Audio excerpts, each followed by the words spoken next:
नमस्कार दोस्तों, आपका हमारे धर्मार्ग चैनल में हार्दिक स्वागत है। आज हम इस वीडियो में भगवान विष्णु के 24 अवतारों में से एक अवतार हयग्रीव नाम की कथा लेकर के आए हैं। एक बार भगवान विष्णु देवी लक्ष्मी के सुंदर रूप को देखकर मुस्कुराने लगे। देवी लक्ष्मी को लगा कि वे उनकी हंसी उड़ा रहे हैं, तो बिना सोचे समझे उन्होंने भगवान विष्णु को श्राप दे दिया कि उनका सिर धड़ से अलग हो जाए। इसमें भी प्रभु की माया थी। फिर एक बार विष्णु जी युद्ध करते हुए थक गए तो उन्होंने अपने धनुष की प्रत्यंचा चढ़ाकर उसे धरती पर टिकाया और बाण की नोक पर अपना सिर रखकर योग निद्रा में सो गए। फिर हुआ यह कि दूसरी ओर हयग्रीव नाम का एक असुर महामाया का भयंकर तप कर रहा था। भगवती ने उसे तामसी शक्ति के रूप में दर्शन दिया और कहा कि वह वर मांगो।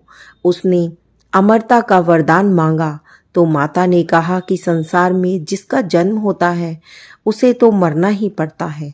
यह तो विधि का विधान है, तुम इसके अलावा कोई दूसरा वर मांग लो। तब उसने कहा कि ठीक है, तो मेरी यह इच्छा है कि हे माता, मेरी मृत्यु हयग्रीव के हाथों से हो। माता ने कहा ठीक है, ऐसा ही होगा। और इतना कहने के बाद अंतर्ध्यान हो गई। हयग्रीव को लगा कि अब मेरी मृत्यु तो मेरे ही हाथों से होगी, अतः मैं अजर और अमर हो गया। परंतु वह कुछ समझ ही नहीं पाया था। फिर हयग्रीव ने ब्रह्मा जी से वेदों को छीन लिया और देवताओं तथा मुनियों को सताने लगा। यज्ञ आदि कर्म बंद हो गए और सभी त्राहिमाम करने लगे। यह देखकर सभी देवता ब्रह्मा आदि सहित भगवान विष्णु के पास गए, परंतु वे योग निद्रा में निमग्न थे और उनके धनुष की प्रत्यंचा चढ़ी हुई थी। ब्रह्मा जी ने उनको जगाने के लिए वमरी नामक एक कीड़ा उत्पन्न किया, जिसने वह प्रत्यंचा काट दी। इससे भयंकर टंकार हुआ और भगवान विष्णु का मस्तक कटकर अदृश्य हो गया।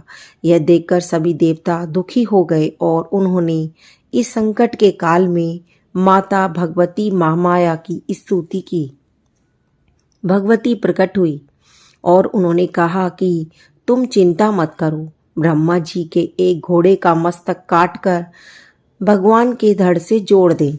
इससे भगवान का हयग्रीव अवतार होगा। वे उसी रूप में दुष्ट हयग्रीव दैत्य का वध करेंगे। ऐसा कहकर भगवती अंतर्ध्यान हो गई। भगवती के कथना अनुसार उसी क्षण ब्रह्मा जी ने एक घोड़े का मस्तक उतारकर भगवान के धड़ से जोड़ दिया। भगवती की माया से उसी क्षण भगवान विष्णु का हयग्रीव अवतार हो गया। फिर भगवान विष्णु अपने इसी अवतार में हयग्रीव नामक दैत्य से युद्ध करने पहुंच गए। अंत में भगवान के हाथों हयग्रीव की मृत्यु हो गई। हयग्रीव को मारकर भगवान ने वेदों को ब्रह्मा जी को पुनः समर्पित कर दिया और देवताओं तथा मुनियों को संकट से मुक्ति मिली। दोस्तों, अगर आपको हमारा यह वीडियो अच्छा लगे तो इसे लाइक, शेयर और सब्सक्राइब